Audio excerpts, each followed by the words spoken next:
বন্ধুগণ, কোরআনের একটা গান বলছি, গানটা দয়া করে শুনবেন, আপনার অনেক জ্ঞান লাভ হবে।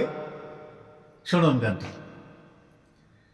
ধ্যানেতে দিদার করে আর একজন পাইয়াছে মানিক, ধ্যানেতে দিদার করে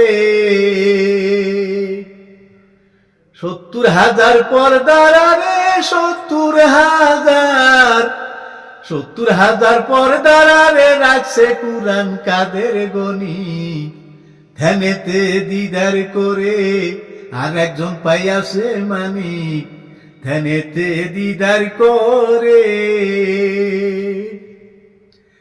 কলমে আল্লাহর হুকুম হইল, লোহে মাহফুজ তৈয়ার হয়, সিংদারে জিবরাইল বৈশায় অমনি বাণী মুখে লয়, অমনি বাণী মুখে লয়।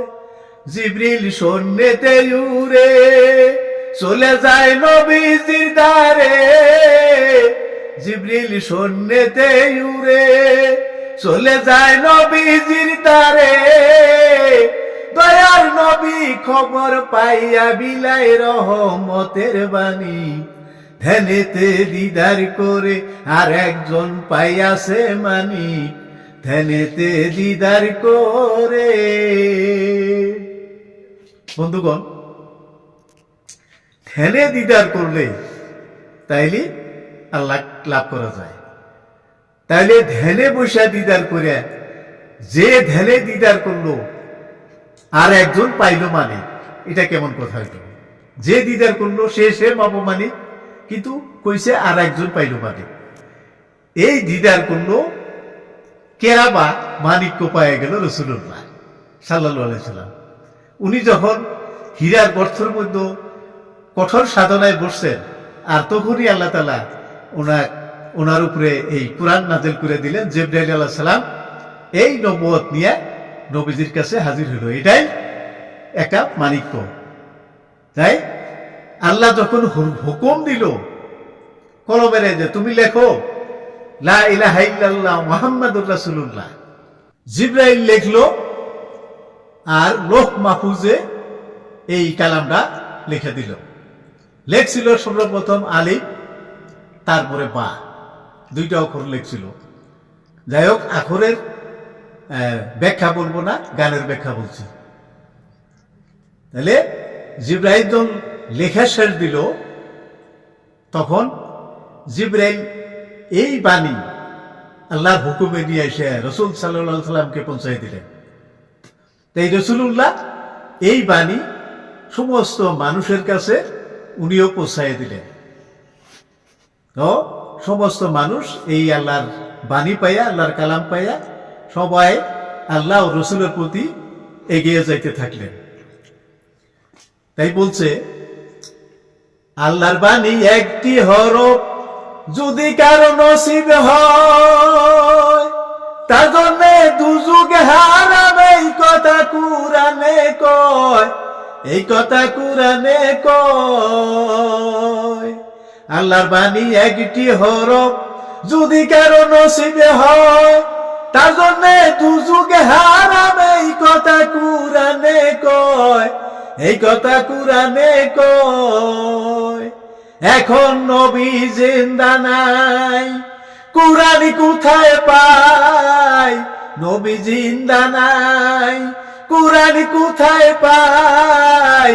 আপন আপন পীরের কাছে বিলাইয়া দাও দেহু খানি, ধ্যানেতে দিদার করে আর একজন পাইয়াছে মানিক, ধ্যানেতে দিদার করে। বন্ধুগণ, আল্লাহর বাণী সেটা হলো কুরআন। এই কুরআনের একটা শব্দ, একটা হরফ যদি কোনো বিশ্বাসী মানুষের অন্তরে গেঁথা থাকে, তাহলে সেই মানুষটা আল্লাহর এই ভয়াবহ দুর্যোগের আগুনে পুড়বে না। তাই বলছে, তো আপনি আল্লাহর কালামকে বিশ্বাস করুন, আর বিশ্বাসের উপরে আল্লাহর কালামকে আপনার অন্তরে বসাইয়ে দেন, তাহলে আপনি দুর্যোগের আগুনে আজীবনও পুড়বেন না। সত্য কথা এটা। তারপরে বলছে দেখেন, রসুলের কাম পীরে করে বিশ্বাস হইয়াছে যার, আল্লাহর কসম পীরের তোরে রাসূল হইয়া করিবে পারগো, রাসূল হইয়া করিবে পায়ার।